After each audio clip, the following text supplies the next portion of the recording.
Namaskar. Welcome to our first Bhagavad Gita online class.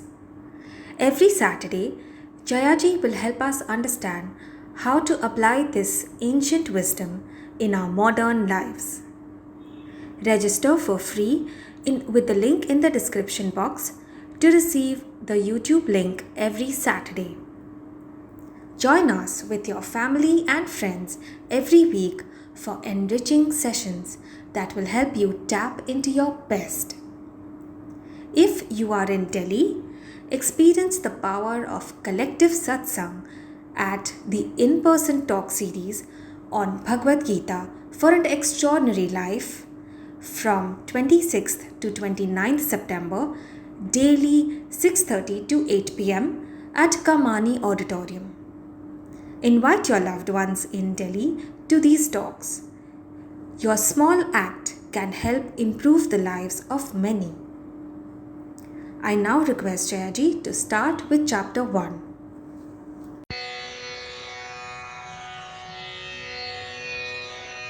ॐ सहनाववतु सहनौ भुनक्तु सह वीर्यङ्करवावहै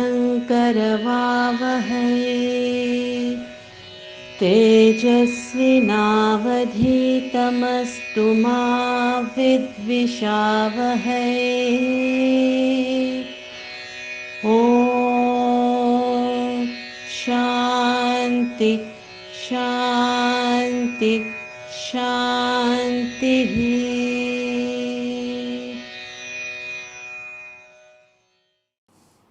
The Bhagavad Gita is the most valuable manual on self-management. It helps all individuals to tap into their inner reserves, their talent, their energy, their vitality, and the power that they carry within, and help them to achieve that state of perfection. It's a scientific handbook that takes you from spiritual infancy to the heights of perfection. It reaches out to every kind of individual in any kind of situation. It resonates with everybody. The first lesson that the Bhagavad Gita teaches is that we as human beings are gifted with the intellect buddhi that is denied to all other species. And it is with this intellect that we can go from ordinary discrimination, like how much to eat, what to do in our ordinary everyday lives, to the highest state of meditation, where the intellect discriminates between sound and silence. Without the intellect, we are worse than any other species. In the first chapter of the Gita, Arjuna succumbs to emotion. And we see as a result of that what happens. But for Krishna, the battle would have been lost right there. As we go along, approach the Bhagavad Gita with an open mind. Set aside your preconceived notions, your prejudices, and your beliefs, and look at it afresh with childlike innocence. Reflect over the ideas that you have listened to, most of which may be different from what we carry. Experiment with them in your own life. Apply them and see the difference. So, as we said, the very first lesson that we learn is that of the intellect. The intellect must be greater than the mind. We as humans are gifted with two wonderful things that are denied again to all other species. One is the gift of choice. From the time we are born, we are constantly making choices. And to help us make the right choice, we are also given the intellect. Animals have no choice, and therefore they don't need the intellect, barring rudimentary, basic discrimination. So, our inner personality consists of the mind and the intellect. The mind is a wonderful thing to have, provided it is guided by the intellect. So, in the Mahabharata, Dhritarashtra represents the mind. He was blind from birth. The mind is blind. It has no sense of direction, it has no discrimination, it has no ability to distinguish between what is good for us and what is not good for us. It's just a flow of thought. The intellect, on the other hand, is represented by Gandhari, who married Dhritarashtra.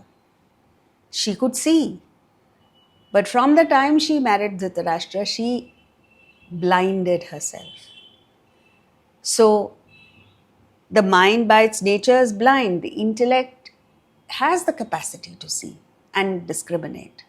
But when it is infatuated with the mind, when it is attached to the mind, when its wings are clipped by the mind, then it also becomes blind.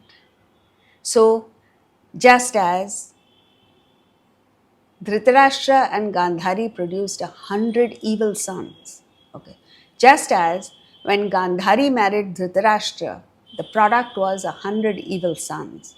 Similarly, when our intellect gets blinded by our infatuation with the mind, what comes from us is evil, devastation, and destruction.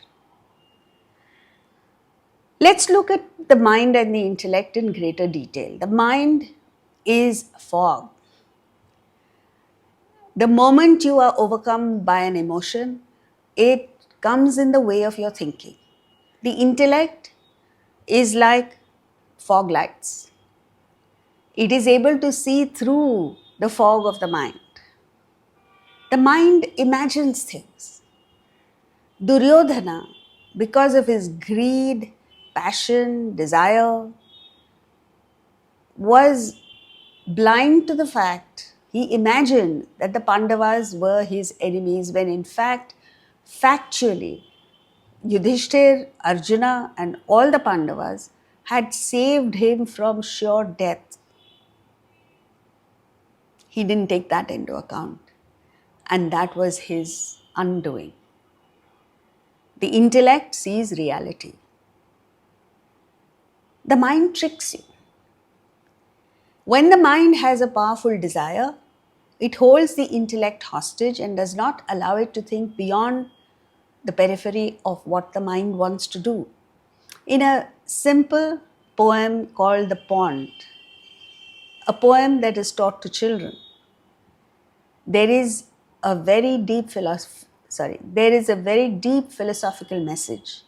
It's about a pond, and a chicken who's walking along the pond sees a family of ducks having a jolly good time in the water. So she says, I'm remarkably fond of the water. But she remembers her mother having told her, whatever you do, don't enter the water. Now her desire to join the ducks and enjoy what they were enjoying is so strong that even when she reasons wrong. This is what we mean by saying the mind tricks you. So she says, though my beak is pointed and their beaks are round, is that any reason that I should be drowned? What is the answer to that question? No. So in she goes and realizes too late that her dear mother's cautions were true.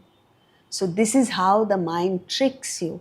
And if you go headlong into actions that are driven by the mind, what will happen to us is what happened to the chick. The mind distracts you. When you're supposed to concentrate on something, suddenly the mind picks up another idea and off you go. And because the mind has been encouraged, we have too many desires, intellect hasn't been developed, our concentration spans have reduced drastically. And the last thing that the mind does is it misleads you. You bark up the wrong tree. You believe happiness is out there in the world. It's like rushing towards the desert when the oasis is behind you. So watch out for the mind and the tricks it plays on you. The mind in the end destroys you. It just doesn't let go till it destroys you completely. We see this in cases of alcoholism, drug addiction, a person who's addicted to gambling. The mind just goes on and on and on till it destroys you. And you don't see it. That is the tragedy. It's like fungus. Wherever there is moisture, the fungus establishes itself, and thereafter it is so difficult to remove. The mind weakens you. It is the intellect that gives strength. A mighty king like Dasharatha, because of his attachment to his own son Ram, became weak. There's a story of a Rakshasa who threatened Dasharatha, and Dasharatha would have given in to that Rakshasa had it not been for Ram. When Ram heard that this is what is happening, he didn't even bother to deal with that Rakshasa. He just sent a message to him, if you don't leave our kingdom in 5 minutes flat, I will break every bone in your body. And that Rakshasa fled. Why did Dasharatha not have the power to do the same thing? Because of his attachment to Ram. The mind falls for instant pleasure, and this is one of the greatest evils that you see in modern life. Whether it is eating, sense indulgence, emotional relationships, or anything, we are so hooked on to instant pleasure. If something doesn't give you pleasure in the first few seconds, you leave it. You discard it. Not knowing the law that the world has been designed such that anything that gives you instant pleasure gives you sorrow in the end, and vice versa. That which is good for you is invariably painful in the beginning. Not knowing this, we are picking up instant pleasure and signing up for a lifetime of sorrow and suffering. Action is performed by the body. This action can be driven either by the whims and fancies of the mind or the sane counsel of the intellect. Whenever the mind drives you to action, there is disaster. It clouds the issue. When the intellect guides your action, it clears the air. Take the example of Romeo and Juliet in one of Shakespeare's most famous plays. Romeo and Juliet belonged to warring families, but they fell in love at a masquerade ball, and they had to necessarily meet in secret. So one night, Romeo went to Juliet's home, and they both spent the night together. As dawn approached, Romeo heard the lark, which is a morning bird, and told Juliet, dawn is approaching, I better get out of here. Juliet's intellect was still clouded. She did not want Romeo to leave, and she made the famous statement. It is the nightingale and not the lark. She's appealing to Romeo, don't go, because what you're hearing is the nightingale. It's still night. Luckily for us, Romeo said, no, it is the lark. His intellect was available and strong, and he left. Otherwise, the play would have ended right there. So this is the mind and the tricks it plays on us. So you have to be able to develop the strength of the intellect to call the bluff of your own mind. Otherwise, there is sure destruction waiting for us. So let's take a look at the relative strengths of the mind and intellect and see what happens.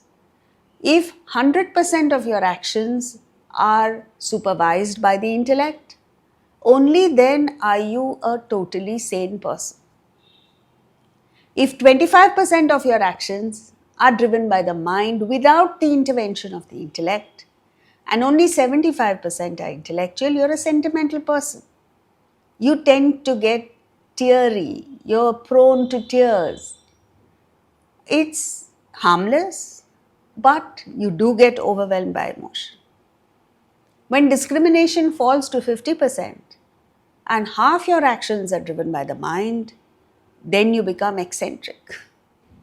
You're unpredictable, moody, and a large part of your life is a write-off. When your discrimination falls still further to only 25% and 75% of your actions are emotional, then you become hysterical. You throw tantrums, you become a positive nuisance to society and to your family. And when 100% of your actions are driven by the mind, intellect doesn't play a role at all, that is the definition of insanity. So now you have to see where you belong. Do some introspection and think. Just take random 10, 20, 30 actions that you've performed recently and see how many of them came from the intellect and how many of them directly from the mind. So now, often in our lives, we find there is a conflict between the mind and the intellect. When you have your favorite samosas before you, the mind says, "Chalo yaar, have one more." You've already had maybe 3 or 4. The intellect says, "No, which one do you follow?" Like this, whenever there is a conflict between the two, which do you think you should follow? And which of the two do you follow? That is where the problem is.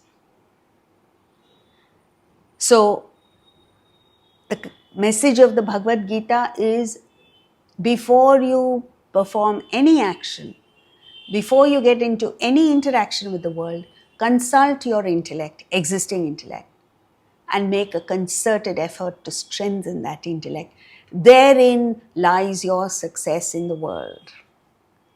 With the development of the intellect, you can be more successful, you will be a happy person, and you will grow to your potential.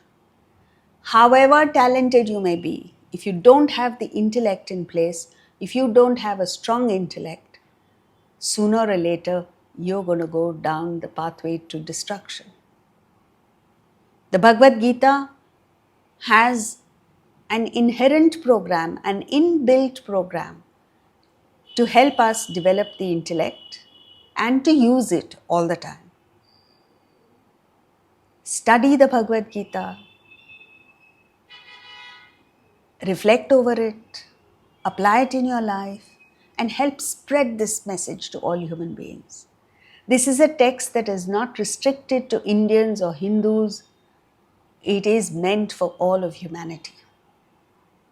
Now, let's take a look at a brief overview of the first chapter. The first two verses are Dhritarashtra asking Sanjaya what his sons and the sons of Pandu are doing in the battlefield in Kurukshetra. So, Dhritarashtra is the blind king sitting in Hastinapur, the capital, and the battle is taking place in Kurukshetra, quite a few miles away. Sanjaya has been gifted with the ability to see what is happening by Vyasa, the author of the Mahabharata. So, sitting in Hastinapur, Sanjaya sees what's happening.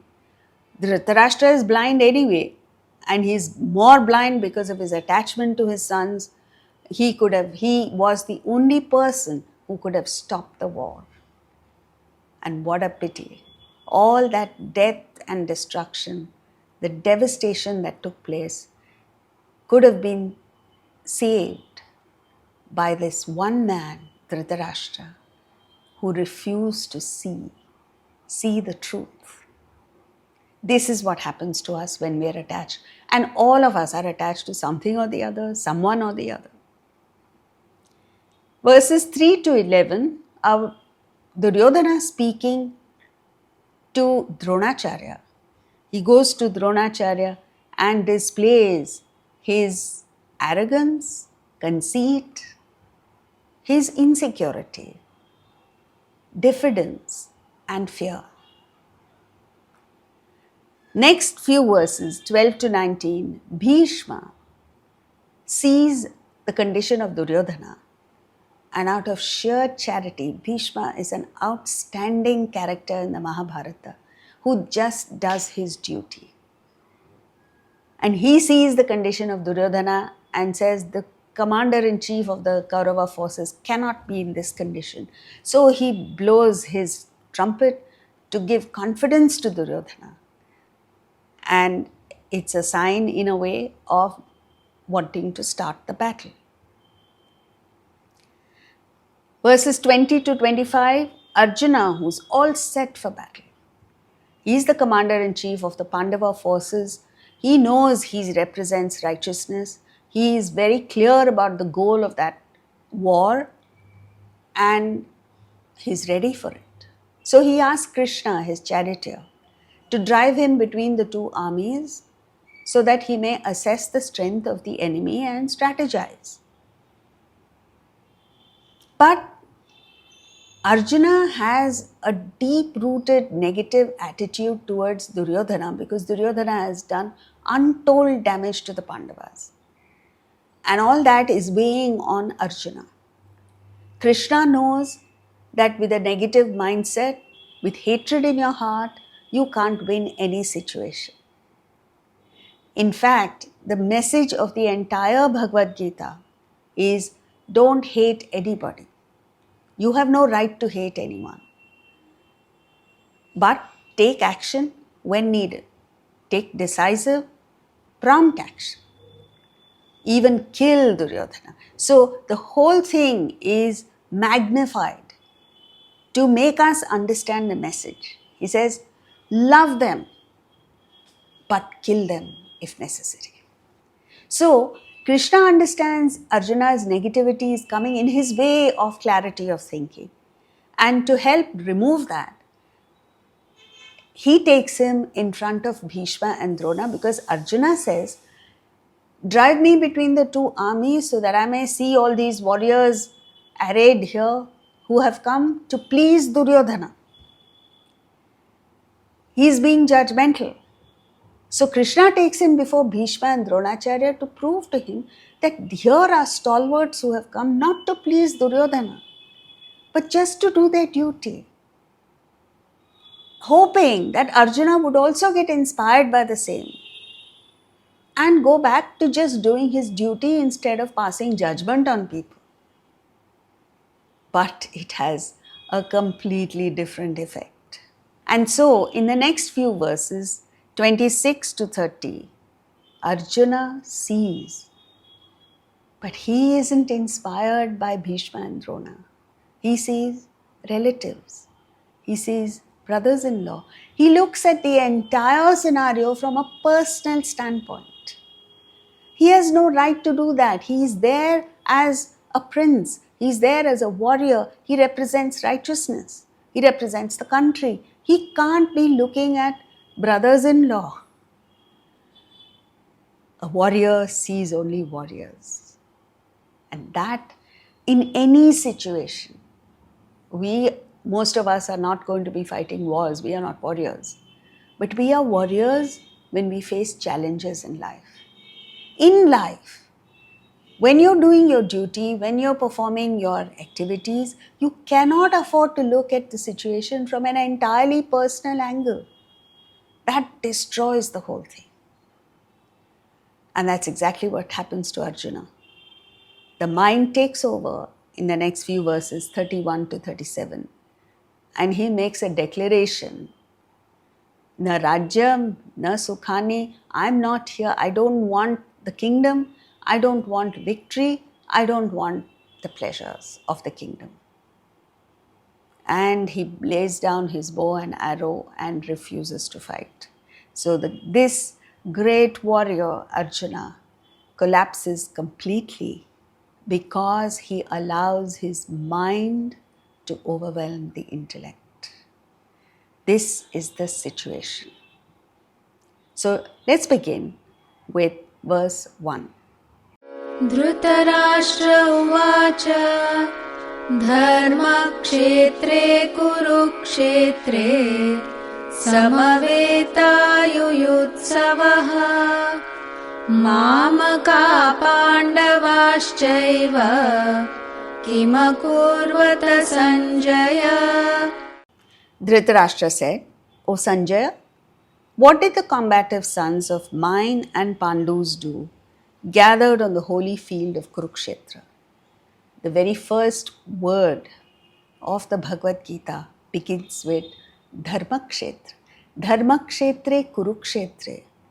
How did this Dharmakshetra, our inner personality, which is the land of beauty and peace and bliss and happiness, become a Kurukshetra, the abode of strife and struggle, of stress, agony, and unhappiness? This is the message. This is what each one of us should be thinking. When our original nature is that of happiness, what are we doing in stress? Why are we stressed? Think. All conflict begins with mine versus yours. And that's what Dhritarashtra is saying. He's truly blind. Because he's asking, what are my sons and the sons of Pandu doing? Pandu was his brother, who is no more. And the Pandavas were Pandu's sons. Even now, the children of two brothers are considered as one. But at that time, it was definitely so. It is because Dhritarashtra did not see oneness that the entire conflict began. Similarly, in our minds, all problems come because of this sense of otherness. Alag alag. Mama dharma.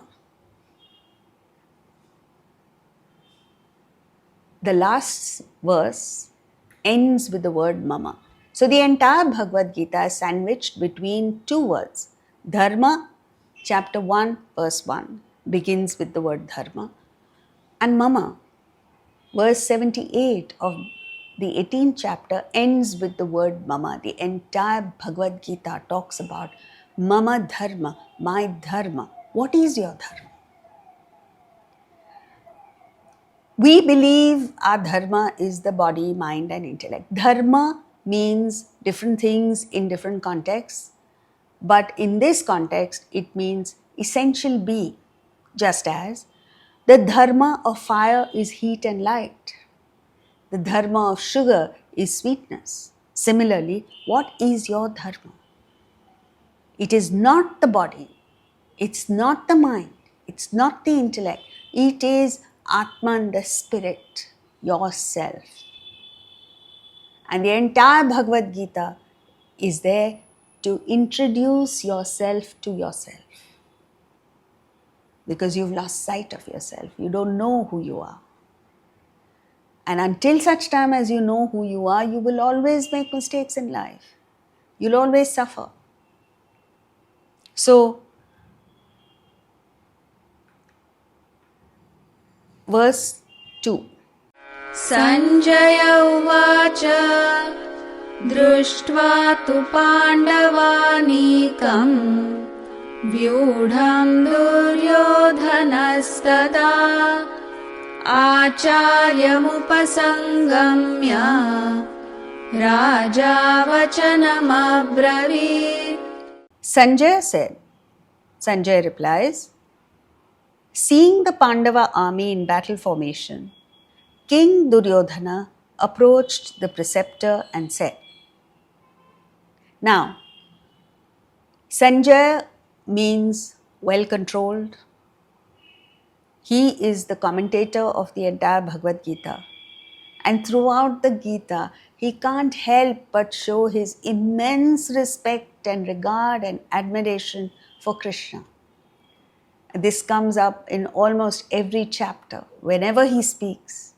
And in the 18th chapter at the end, he just can't resist speaking about Krishna and his glory. But for now, he says that having seen the Pandava in battle formation, King Duryodhana approached the teacher. Now, what's wrong with this?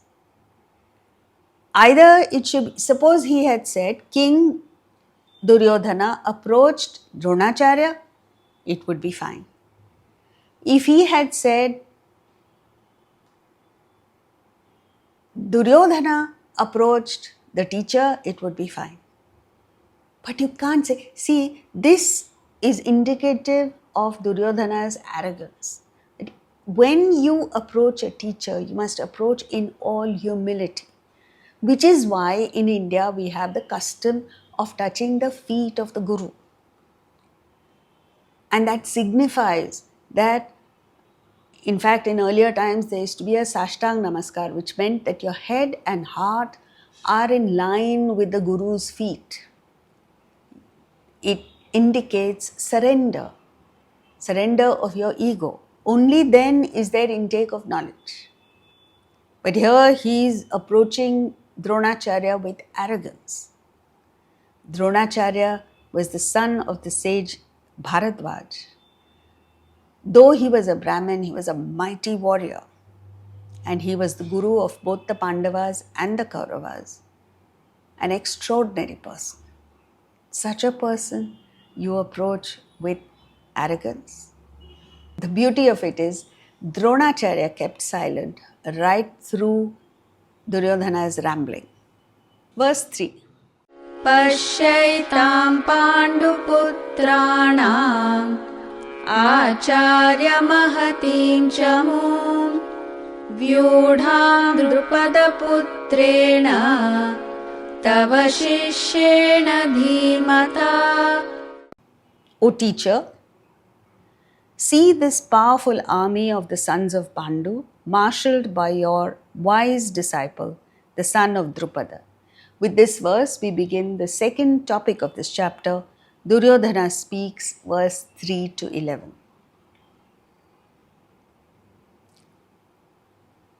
When Duryodhana also said sons of Pandu, it shows his separateness from his own brothers. Your wise pupil. There's a hint of sarcasm and jealousy which does not befit a leader. And then he says, mighty army of the Pandavas. The fact was that the Pandavas had only 7 battalions, 7 Akshauhinis. It is the Kauravas who had 11 Akshauhinis, almost double the strength of the Pandavas, because the Krishna's entire army went to the Kauravas. Still, he says their army is mighty. See, this is the problem with unrighteousness.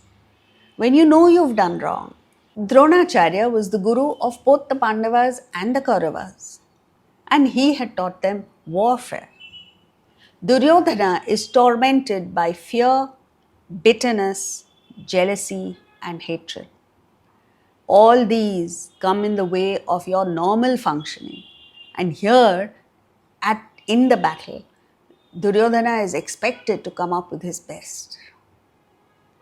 So, we all must understand that when we act in life, we must be free from all these, free from bitterness, free from hatred, free from all these negative emotions, and free from fear.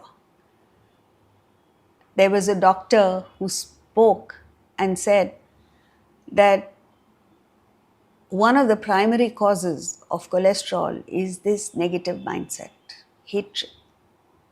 And what do we give patients who have high cholesterol? Statins. How is that going to help? Get to the root of the problem. Take out negativity, hatred from your heart, and all your physiological activities will go back to normal. Here, Duryodhana shows fear. Fear comes from selfishness, from wrongdoing, from ignorance. Most of us are afraid of death because we don't know what it is. If we knew, perhaps we wouldn't be that afraid. And the last cause of fear is otherness. This is the reason why all Indians are happy to break all kinds of laws in India. But when they go to the United States or Singapore, they become perfect citizens because they are afraid of the police, they are afraid of the income tax authority is there. Here, there is no fear because they are our people. Verse 4. अत्र शूरा महेश्वासाः भीमार्जुनसमायुधि युयुधानो विराटश्च द्रुपदश्च महारथः. There are great archers here, champions, evenly matched with Bhima and Arjuna in warfare. Yuyudhana, Virata, and Drupada, the great chariot warrior. So he starts enlisting the Pandava army and begins with Bhima and Arjuna, who were stalwarts, great warriors, and they had been brought up with high values. They were people of great character. Difficult combination to win over. Yuyudhana was Krishna's cousin and charioteer. Virata, king of the Matsyas, who gave shelter to the Pandavas in their 13th year where they had to stay incognito. And his daughter Uttara married Arjuna's son Abhimanyu. Drupada was the father of Draupadi and Drishtadyumna, an extremely charitable person and a great warrior. Verse 5. दृष्टकेतुश्चेकितानः काशीराजश्च वीर्यवान् पुरुजिन् कुन्तिभोजश्च शैब्यश्च नरपुङ्गवः. Excellent men. Drishtaketu, Chekitana, and the heroic king of Kashi. Purujit, Kunti Bhoja, and Shaibya. So he goes on with the description of the Pandava army and starts by saying, here were excellent men. And what made them excellent was not just the strength and the vitality, but the fact that they were all sacrificial, men of great character. This is what makes you invincible. You have corporate battles, you have courtroom battles, you have all kinds of challenges before you. But make sure that you are in a position to win when you entertain high values and you are by nature sacrificial. Then you can't lose. Drishtaketu was the son of Shishupala. Chekitana was a Yadava hero. Kashi Raja was the great king of Kashi, a wonderful person. Purujit, brother of Kunti. Kunti Bhoja was the father of Kunti. And Shaibya was Yudhishthir's father-in-law, his wife Devika's father. Now all these people were great Maharathas, great fighters and men of character, as we saw earlier, and extremely generous. Verse 6. युधामन्युश्च विक्रान्तः उत्तमौजाश्च वीर्यवान् सौभद्रो द्रौपदेयाश्च सर्व एव महारथाः. The valiant Yudhamanyu, the courageous Uttamauja, Saubhadra, and the sons of Draupadi, all great chariot warriors. He continues praising the Pandavas. So this is a sign of his insecurity, fear, and diffidence. So when you have a combination of all this, you just make your opponents greater than life. And that in turn brings down your self-confidence. So it's a vicious cycle. Yudhamanyu and Uttamauja were brothers, princes of the Panchala kingdom. Saubhadra was the son of Arjuna and Subhadra, Krishna's sister. Subhadra was Krishna's sister. His name was Abhimanyu, and his son Parikshit eventually became king after Yudhishthir. Draupadeyas, each of the Pandava princes, had a son through Draupadi and he enlists them. All 5 were killed by Ashwatthama at night when they were not supposed to. In those days, battles came to an end at sunset. So they fought only from sunrise to sunset when there was natural light, and at night, warfare would come to an end. But they were so unrighteous that they went into their camp at night and killed all 5. Drupada was, as we saw, the king of Panchala and the father of Draupadi. All great Maharathas. It's like having a test team with the best players from all the teams of the world. It's an unbeatable team. 7. अस्माकं तु विशिष्टाये तान् निबोधद्विजोत्तमा नायका मम सैन्यस्य सन्न्यार्थं तान् ब्रवीमि ते. O best among the twice born, also know our generals, outstanding leaders of my army. I refer to them for your information. Here is a person, Duryodhana, talking to Dronacharya, who was the guru of both the armies. So, and he was a guru of not physics and chemistry, but archery, the very knowledge that they are using in the battle. And he says, I refer to them for your information. He's enlisting them, he's talking about them, not knowing that Dronacharya knows them better than Duryodhana. Also, he says, my army. Whenever anyone uses the pronoun my, it shows possessiveness, it shows attachment, it shows ego and arrogance. The truth of the matter was that all these warriors had come and they were fighting on the Kaurava side, not for Duryodhana, but because of Bhishma and Dronacharya. If Bhishma and Dronacharya had not been there, most of these people would not have come to Duryodhana. But he doesn't understand any of this. And he says, I refer to them for your information. So you see, in ordinary conversation, you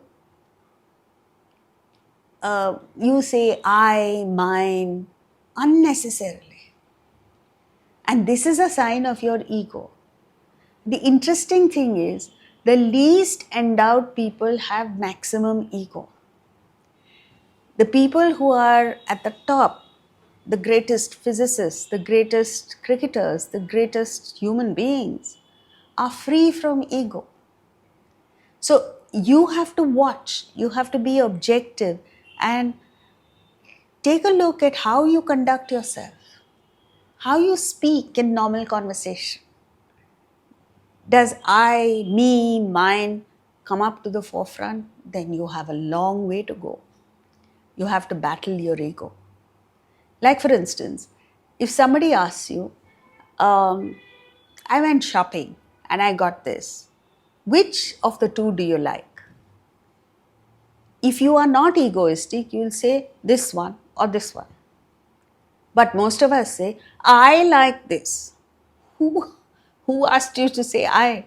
The question is, which one do you like? Where is the necessity to say, I think, I like? So when you use these words, or you say, no, I am the best in this field. I am good at this. A person who is the best in the field, you know what they say? When they are asked a pointed question, they start the answer by saying, I don't know, but maybe you can look at it like this.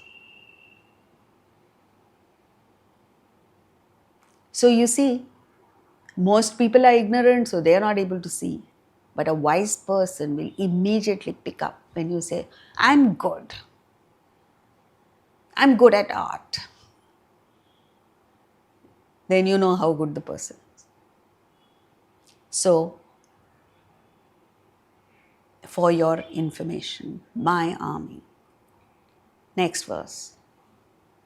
भवान् भीष्मश्च कर्णश्च कृपश्च समितिञ्जयः अश्वत्थामा विकर्णश्च सौमदत्तिस्तथैव च. Your Lordship, Bhishma, Karna and Krupa, the conqueror, Ashwatthama, Vikarna and the son of Somadatta too.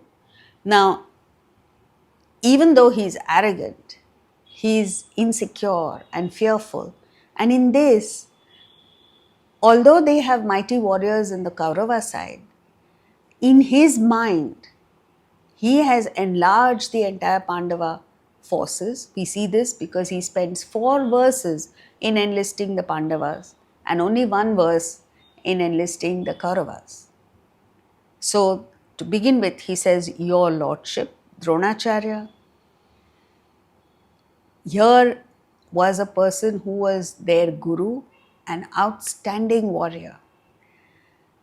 And even though Dronacharya did not subscribe to Duryodhana's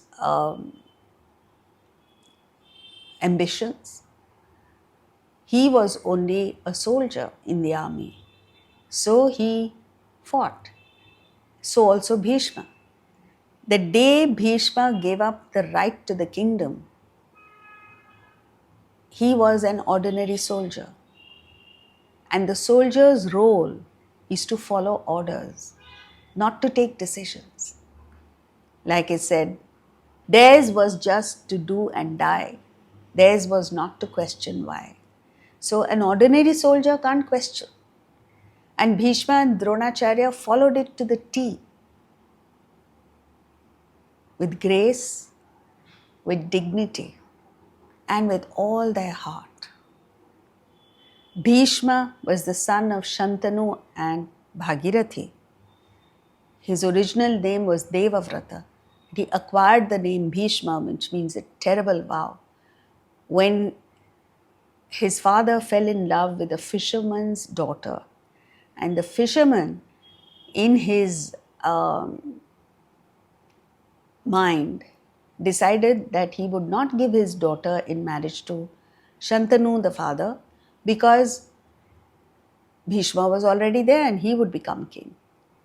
So Bhishma goes to him and says, why aren't you giving your daughter? He says, you are there? He says, okay, I renounce my right to the kingdom. He then says, you will give up your right, but your children will become king. And that's when he took the mighty decision. And he said, I vow that I will not get married. He does this just to enable his father to marry a lady that he has taken a fancy for. What a sacrificial act. And that is how Satyavati becomes the queen. But take a look at this. In the end, it is not her progeny that becomes the rulers of the kingdom. So all his negotiations came to naught. Anyway, Bhishma, because of this, was given a boon that even death would not conquer him. Karna was the son of Kunti and the sun god. Extremely generous and charitable person, a person of outstanding character. But he happened to be on Duryodhana's side, and he was eventually killed by Arjuna, his own brother. Krupa was the guru of both the Pandavas and Kauravas before Dronacharya. Ashwatthama, son of Dronacharya, very, very brave. And Vikarna was one of the 100 Kauravas who was virtuous. He was the only person who stood up for Draupadi when she was being derobed in open parliament. And the son of Somadatta was Shantanu's brother's grandson. Verse 9. अन्ये च बहवः शूराः मदर्थे त्यक्तजीविताः नानाशस्त्रप्रहरणाः सर्वे युद्धविशारदाः. Also, there are many other heroes, well-trained military men, equipped with all kinds of weapons and missiles, who are willing to die for my sake. Here again, his ego comes up. He says, they are willing to die for Duryodhana's sake. Not true at all. You see, the problem with ego and selfishness and the functioning with the mind is such that you get completely blinded to truth. You imagine your own world and you swear by it. No one can convince him that here were people who were willing to die not for his sake, but for Bhishma and Dronacharya. So, in this scenario, you see the whole lot of people functioning with their mind. Arjuna has lost sight of his intellect, he is overwhelmed by emotion, and he has laid down his bow and arrow. He will lay down his bow and arrow. Duryodhana is functioning on his ego, his greed, his desire, completely driven by the mind. And so, when a battle takes place, when devastation takes place, it is usually because nobody is using the intellect. If there be even one person in this entire scenario who's using the intellect, the battle would never have taken place. If Dhritarashtra had used his intellect, he could have called off the whole war. If Duryodhana had used his intellect, he would have known that the Pandavas were his well-wishers and there was no point fighting them. If Arjuna had used his intellect, again maybe they would have found some resolution to it. The only person in this entire scenario who was using the intellect was Krishna. And Krishna was on the Pandava side. So, how did he come to be Arjuna's charioteer? Because in the end, it was Krishna's invaluable advice that helped the Pandavas win victory. Otherwise, there was no way the Pandavas would have won. Before the battle began, both Arjuna and Duryodhana went to Krishna to ask for his help. And Krishna was a neutral entity. When they went to him, apparently Krishna was asleep. He was lying down. Arjuna was humble and he sat at Krishna's feet. Duryodhana, arrogant that he was only too happy to sit at the head of Krishna.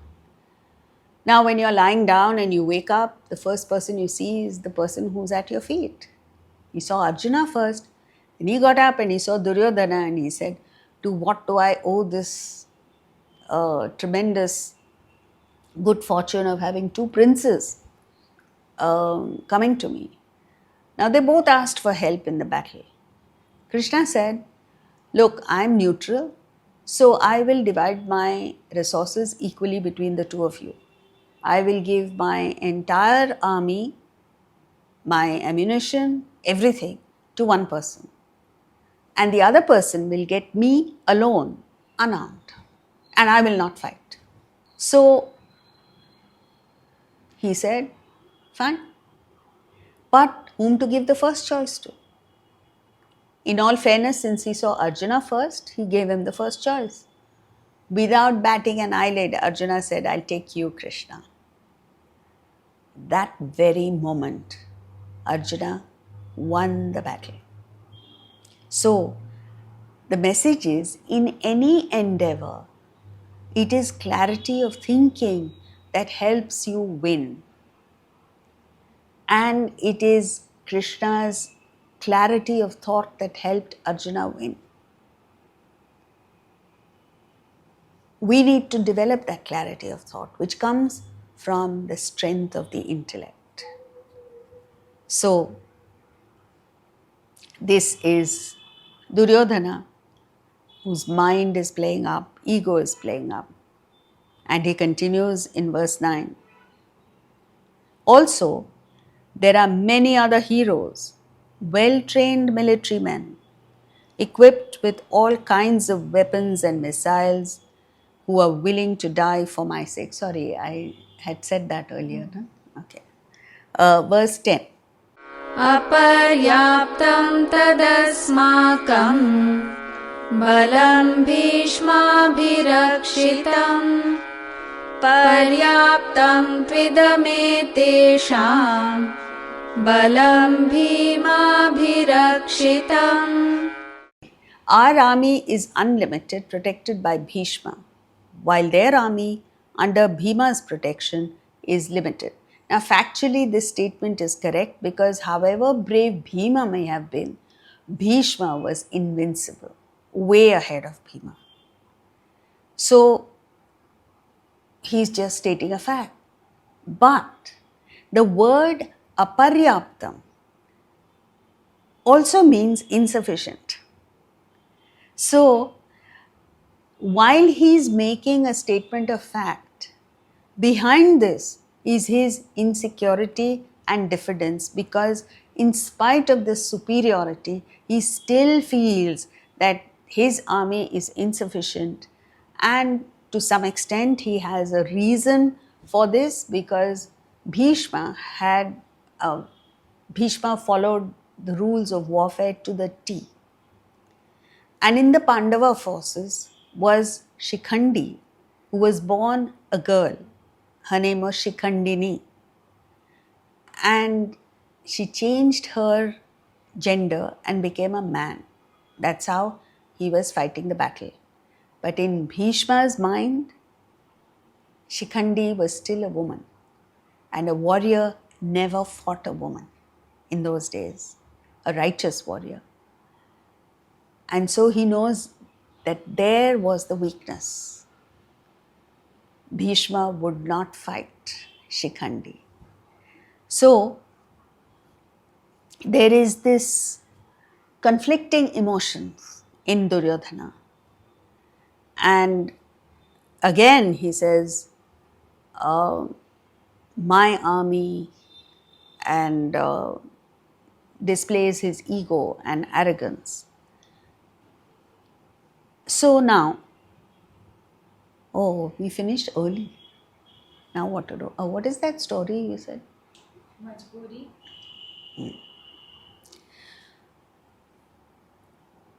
Bhishma and many of the warriors in the Mahabharata were people of character who lived by values.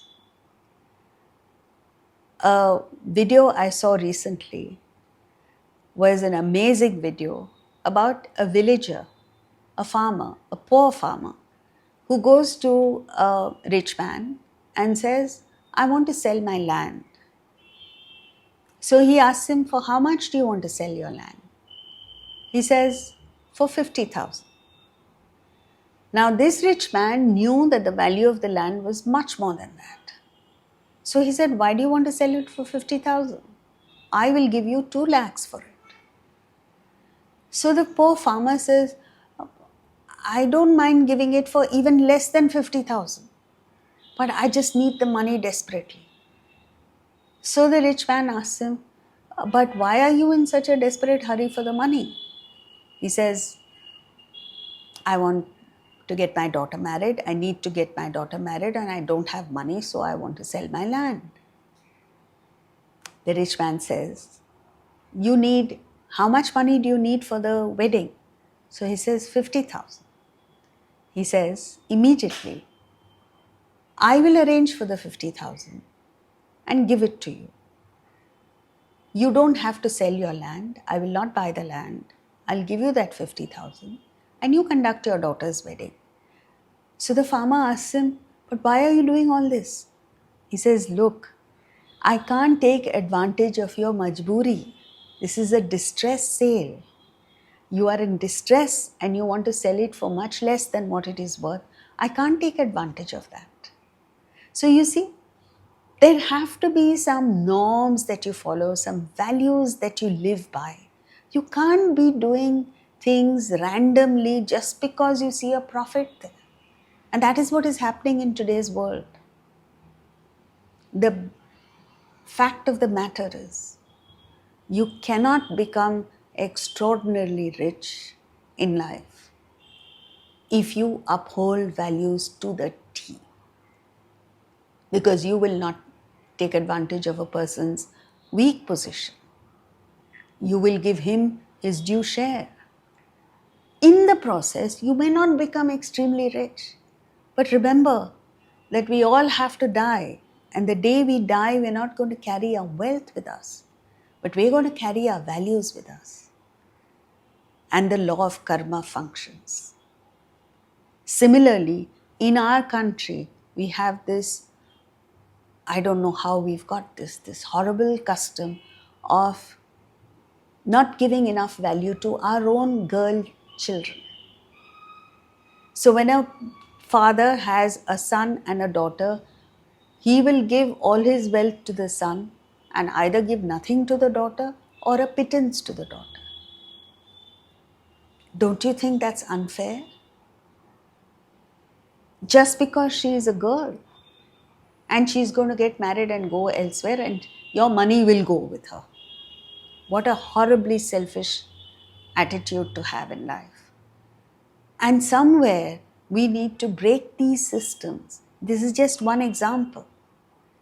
Through the ages, we have acquired all kinds of unjust and unrighteous norms that every one of us must think and rise above it and establish our own values.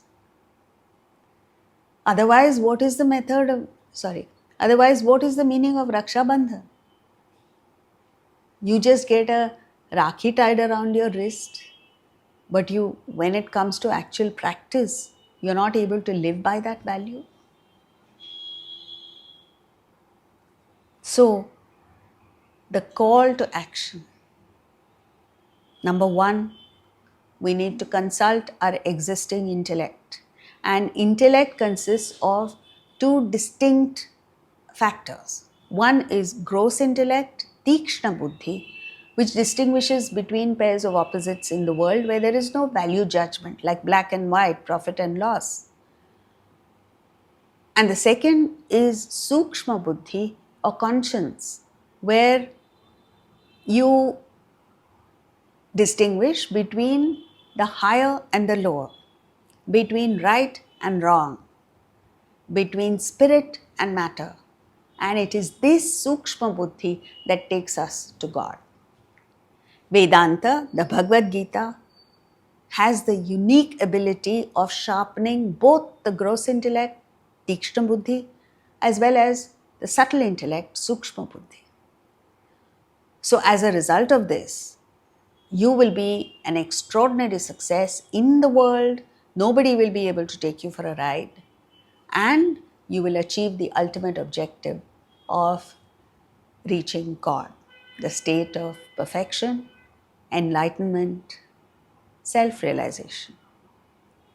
So, consult your existing intellect, strengthen the intellect by studying the Bhagavad Gita. I can't think of a better source for strengthening the intellect than the Bhagavad Gita. As you go through the verses, it has an integrated program of intellect development. So it makes you think, it forces you to think independently, to question, inquire. The entire Bhagavad Gita, in fact even the Upanishads, are question and answer sessions. And the most important thing is we need to rise above otherness, which makes us petty-minded. When you feel separate from someone, you become petty. You look at little things that agitate you. Why does this person have a better home than me? Why does he have a better position than me? Why is his office larger than me? All kinds of silly, insignificant things. Focus on the larger picture. Focus on what you can contribute to society, to the world, before you leave this world. And then you live a life of joy, cheer, enthusiasm, Every morning you will wake up excited that you have one more day to contribute to the world. Now, there is one very important announcement. For those of you who are in Delhi, we will be having our annual 4-day series of lectures at Kamani Auditorium in Delhi from the 26th to the 29th of September. This is my personal appeal to all of you in Delhi and to those of you who may not be living in Delhi, but I'm sure all of us have friends, colleagues, relatives in Delhi. Make a concerted effort to spread the word. And if you are in Delhi, make a note in your diary so that you block those dates to attend the lectures. Although we have the Bhagavad Gita sessions on YouTube like this, online, it can never be the same as in-person talks where we are together in one place. This is called collective satsang, when a large number of people come to one location, one place, with the same thought of wanting to study the Bhagavad Gita, of wanting to improve ourselves. It has a power and you must experience that. This is called satsang, collective satsang.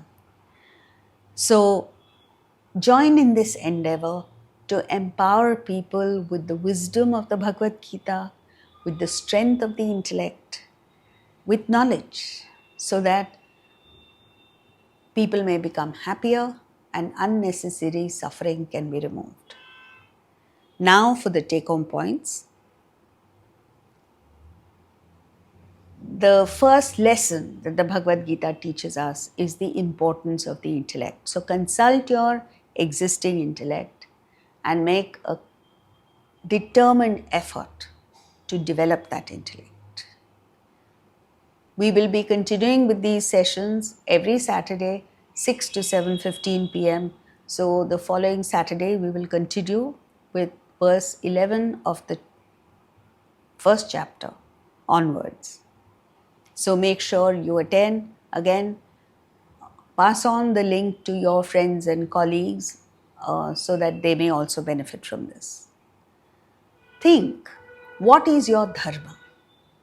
See, because we know the body, mind and intellect, and predominantly body, we've become a body-centric generation. So the first thing that comes to our mind when we wake up is you reach out for a cup of tea or coffee, you think what's for breakfast. It's all about physical and materialistic concerns. A few of us go beyond to emotional, where we want to have relationships and families and children and so on. Very, very few of us focus on the intellect and intellectual aspirations. But nobody thinks of the spirit. And yet, spirit, Atman, is that which enables every little thing that you do, every breath you take, every heartbeat of yours, every thought that flits through your mind, every morsel of food that you take in is empowered by the spirit. And tap into the spirit and you've got infinite power and resources. You already have them, but because you don't know, you are not tapping into it. What a tragic loss of energy, vitality, and happiness. Face your fears. All of us have fears. One is afraid of the dark, another is afraid of heights, a third is afraid of movement, all kinds of things. You've got to tell yourself, I must fight this fear.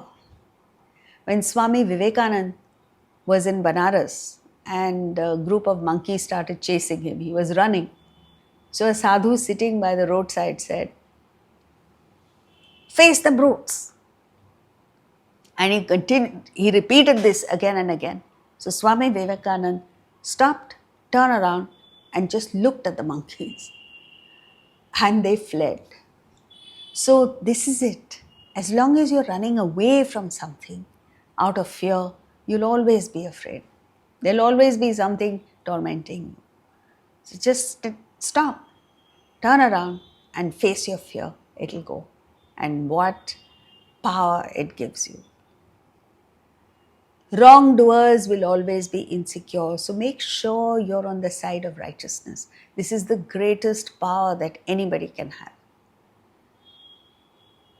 And for this, review your actions, your emotions, the way you look at things. And you will easily find, you don't need to consult anybody, areas where you are going wrong, where you're unjust, where you're unfair perhaps, where you could be better.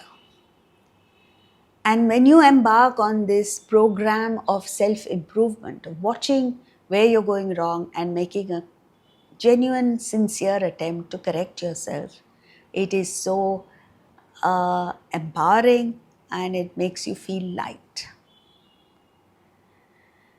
Ego distorts your vision. So watch out for your ego, like we said. Wherever this I and my comes up, wherever your ego pops up, beat it down and analyze. What is it in that is yours, that you have the gall to say my views, my work, my success? What is it that's yours? And then you realize that your contribution is nothing compared to that of so many people whose work has contributed to your success. There's much more where it came from, and we look forward to seeing you at the next session on Bhagavad Gita chapter 1. Thank you.